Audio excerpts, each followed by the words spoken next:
अरे राधा, थोड़ा सोफे के नीचे बैठ के झाड़ू लगा लिया कर। कितनी धूल रहती है इसके अंदर। जी मैम साहब। मम्मी जी जल्दी चलिए डॉक्टर के पास, नहीं तो नंबर निकल जाएगा तो फिर 20 पेशेंट के बाद ही हमारा नंबर आएगा। हाँ हाँ चल बहू, मैं तो कब से रेडी बैठी हूँ। और राधा सुन, जाने से पहले सारे गमलों में पानी दे देना और अंकल जी को बता के जाना, नहीं तो वो टीवी में ही घुसे रहेंगे। ठीक है माँ जी। चल।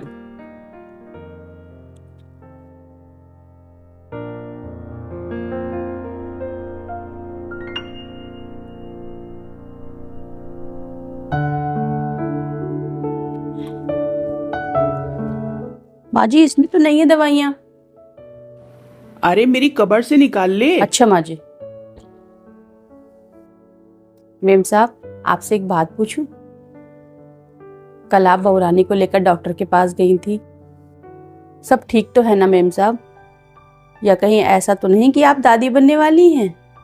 अरे कुछ नहीं, वो बस ऐसे ही। अरे मेम साहब बताओ ना, इतने दिनों से मैं आपके यहाँ काम कर रही हूँ, क्या आपके घर की कोई बात मैंने आज तक बाहर की है क्या, जो आज करूंगी? बताइए ना मेम साहब, खुशखबरी है ना?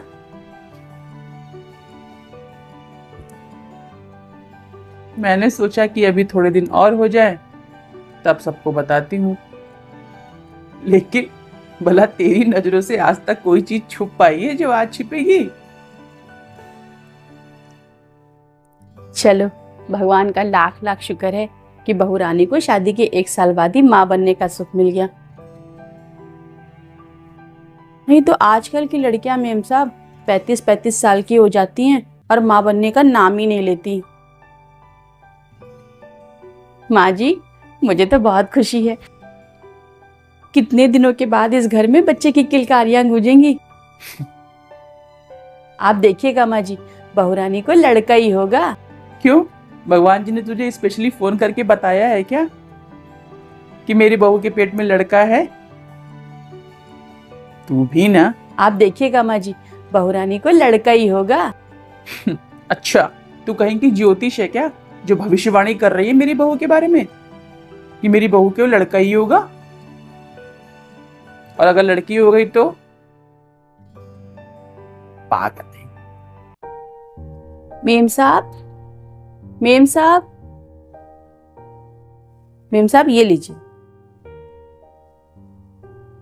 अब ये क्या है?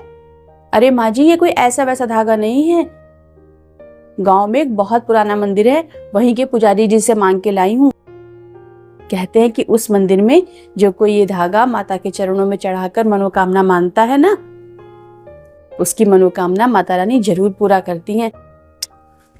तू बिल्कुल पागल ही है क्या? आप इसे बहुरानी के दाएं हाथ में बांध दीजिएगा और देखिएगा शर्तिया लड़का ही होगा बहुरानी को। माँ जी और ये एक सिद्ध कुंड का जल है,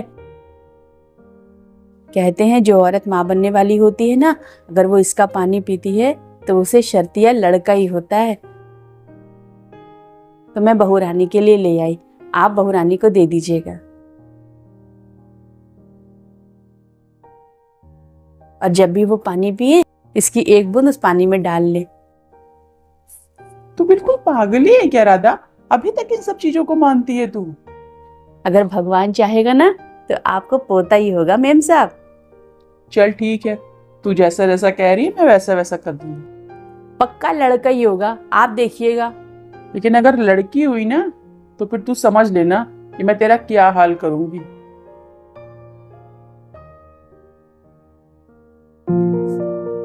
अरे अरे राधा चल जल्दी, ऐसा ना हो मेरे जाने से पहले ही बच्चा हो जाए। सारा सामान रख लिया? और वो बच्चे वाला बैग जा जल्दी वो भी लेकर के आ। आप चलिए माँ जी, सामान गाड़ी में रखिए, मैं बस बच्चे वाला बैग लेकर के आती हूँ। चलिए माँ जी, इसमें आपने सारे बच्चों के कपड़े रखे थे ना? ले आई। और ये तेरे हाथ में क्या है? इसमें? अरे माँ जी इसमें खूब सारे पटाखे हैं। अरे इतने दिनों बाद आपके घर में इतनी बड़ी खुशखबरी आ रही है। जब मुन्ना होने की खबर मिलेगी ना, तो मैं ये सारे पटाखे आपके घर के सामने चलाऊंगी। तू भी ना सच में एकदम पागल है।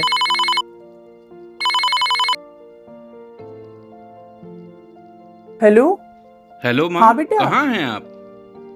इतनी देर से आपका इंतजार कर रहा हूँ मैं, और आप हैं कि घर से निकल ही नहीं पा रही अरे हैं। बेटा, ये राधा की वजह से सारा सामान लाने में इतनी देर कर रही है ये।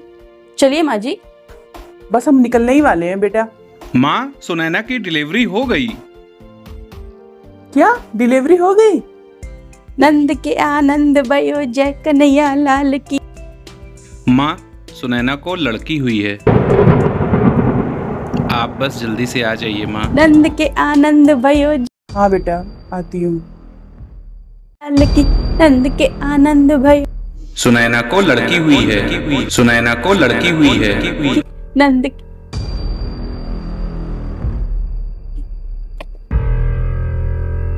क्या हुआ माँ जी? सब ठीक तो है ना? आप रो क्यों रही हैं? आप खुश नहीं हैं? आपके घर में लड़का हुआ है? लड़का नहीं, लड़की हुई है राधा। क्या लड़की हुई है? अरे कोई बात नहीं मेम साहब, आजकल लड़कियां लड़कों से किस मामले में कम है। अरे चांद तक पहुंच गई हैं हमारी लड़कियां, और अब तो क्रिकेट भी खेलने लगी है। मैं अभी जाके आपके दरवाजे पर पटाखे चला के आती हूँ। आप बिल्कुल भी दुखी मत होइए मेम साहब, लड़की लड़का सब बराबर हैं आज के जमाने में। जब मैं पैदा हुई थी ना, तो मेरी माँ को सबने बहुत ताना मारा था कि लड़की क्यों पैदा करी, लड़का क्यों नहीं पैदा करी। जब मेरी माँ दोबारा माँ बनी तो सबको बहुत उम्मीदें थी कि इस बार तो मेरी माँ को लड़का ही होगा। और मेरी चाची भी साथ ही साथ माँ बनने वाली थी। मेरी चाची को लड़का पैदा हो गया। उस दिन घर में थालियां बजी, ढोल बजे, पूरे मोहल्ले में मिठाइयां बांटी गई, पटाखे फोड़े गए, सब लोग बहुत खुश थे। तो मैंने माँ से पूछा कि माँ ये क्या हो रहा है हमारे घर में? तो माँ ने बताया, बेटा जब घर में लड़का पैदा होता है ना, तो ये सब किया जाता है।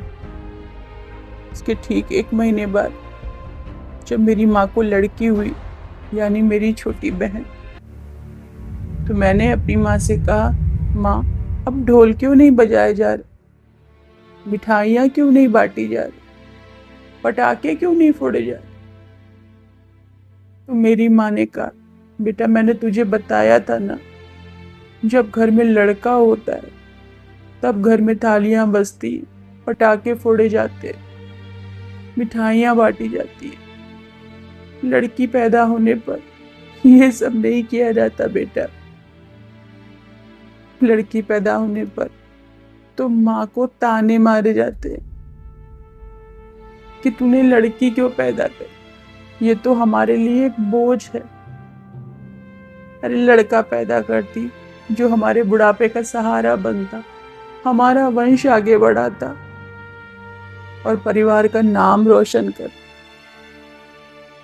लड़की का क्या है, वो तो पराये घर चली जानी। जरा सोच राधा, उसी कोख से लड़की पैदा होती है जिस कोख से लड़का। उतना ही दर्द एक माँ लड़की पैदा करने में भी सहती है जितना कि लड़का पैदा करने में होता है। लेकिन फिर दुनिया में इतना भेदभाव क्यों लड़का लड़की को लेकर? ये कहकर मेरी माँ ने हम दोनों बहनों को अपने गले से लगा लिया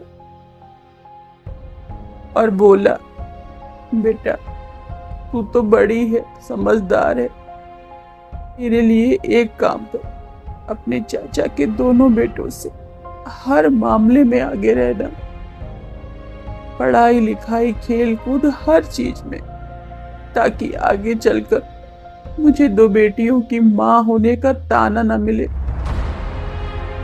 तुम दोनों मेरा सर इतना ऊंचा उठाना, मुझे तुम दोनों से और कुछ नहीं चाहिए। बस अपनी माँ के लिए इतना करो। और उसी दिन राधा मैंने कसम खाई थी कि भगवान मेरे घर में अगर कभी बच्चा हो तो लड़की हो। लड़की? आप अपने घर में लड़की चाहती थी मेम साहब? लेकिन क्यों? वो इसलिए राधा कि लड़का पैदा होने पर तो सब ढोल बजवाते हैं, थाली बजवाते हैं, मोहल्ले में मिठाई बांटते हैं, पटाखे फोड़ते हैं, लेकिन लड़की पैदा होने पर ऐसा जश्न कोई नहीं मनाता। वो मैं मनाऊंगी। तू देखना राधा, जब मेरी बहू मेरी पोती को लेकर इस घर में आएगी ना, मैं अपने पूरे घर को दुल्हन की तरह सजवाऊंगी, ढोल बजवाऊंगी, पटाखे फुड़वाऊंगी, दूर दूर तक मिठाइयां बंटवाऊंगी, उसकी बरही के दिन भंडारा करवाऊंगी और उसके हाथ से गरीबों में कपड़े बंटवाऊंगी, ताकि मेरी बेटी को इतना आशीर्वाद मिले, इतना आशीर्वाद मिले कि वह 100 लड़कों के बराबर इस खानदान का नाम रोशन करे। अरे राधा, नवरात्र में तो सब घर घर जाते हैं कन्या बुलाने, अपने घर बुलाकर कन्या का पूजन करते हैं, भोजन कराते हैं। अरे मेरे घर तो साक्षात माता रानी आई हैं। मैं भला अपनी छोटी सी माता रानी के स्वागत में भला कोई कमी छोड़ूंगी? तू देखना मैं कैसे धूमधाम से अपनी बेटी का स्वागत करती। और एक दिन लोगों की ये सोच बदल के रहूंगी कि बेटियां माँ बाप पर बोझ होती है।